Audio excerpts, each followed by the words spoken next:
Dear students, हम अपनी class को कंटिन्यू करते हुए क्लास 8 का साइंस का ये चैप्टर है फोर्स एंड प्रेशर।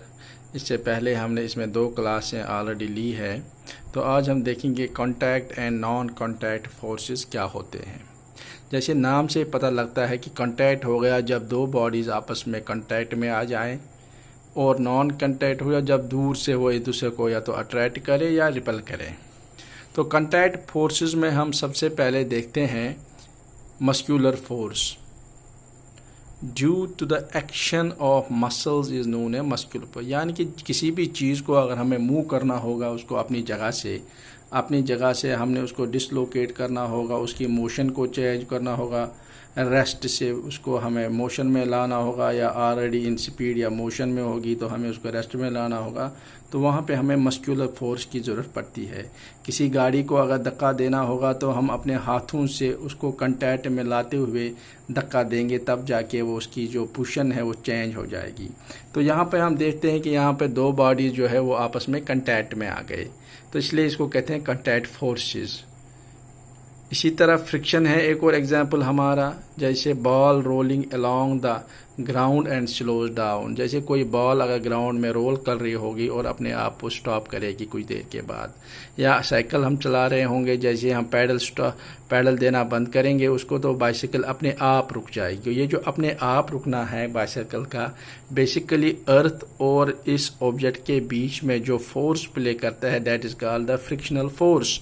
वो 2 बॉडीज़ के बीच में जब कंटैक्ट में आ जाती है 2 बॉडीज़, तो उनके बीच में जो फोर्स अपना पार्ट प्ले करता है that is called as the force of friction, या इसको हम फ्रिक्शन कह सकते हैं। So this change in the state of motion on objects in above example is the force of friction.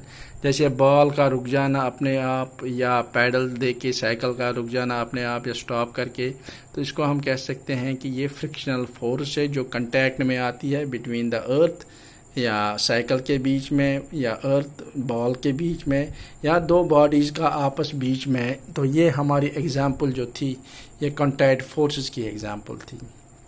तो इसके बाद है नॉन कांटेक्ट फोर्सेस में सबसे पहले है मैग्नेटिक फोर्स। आप देखते होंगे कि मैग्नेट जो होता है वो चीज़ों को अपनी तरफ अट्रैक्ट कर लेता है दूर से ही, बिना उनको कांटेक्ट में आए हुए, बिना उनको टच किए हुए, या तो उनको रिपेल करेगा या तो अट्रैक्ट करेगा। तो मैग्नेटिक फोर्सेस जो होंगे ये भी एग्जांपल आ गई नॉन कांटेक्ट फोर्सेस की। इसी तरह है इलेक्ट्रोस्टैटिक फोर्स। इलेक्ट्रोस्टैटिक हो जब 2 बॉडीज़ को हम आपस में रब करते हैं तो चार्जड बॉडी एक हो जाती है और दूसरी अनचार्जड बॉडी होती है, तो इनके बीच में जो फोर्स होगा that is called electrostatic force. The force exerted by a charged body on another charged or uncharged body is known as electrostatic force. तो दूर से कंटैक्ट करता है, जैसे हम रब करेंगे अपने बालों के साथ किसी प्लास्टिक चीज़ को, और फिर कागज़ के छोटे छोटे चीज़ों को वो अपनी तरफ अट्रैक्ट करेगा दूर से ही। तो ये दूर से ही जो अट्रैक्ट करना हुआ इसका it is due to the electrostatic force, it is electrostatic force.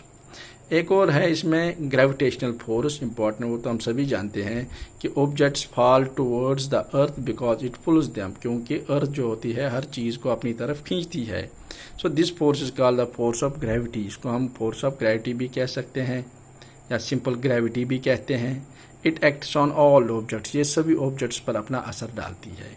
Gravitational force हो गया जो भी जितने भी ऑब्जेक्ट्स हैं in this universe they attract another objects towards them. So जो उनके बीच में फोर्स होगा that is called as gravitational force.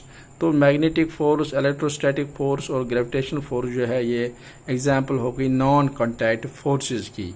और मस्कुलर फोर्स या फ्रिक्शनल फोर्स तो ये एग्जांपल हो गई कांटेक्ट फोर्सेस की।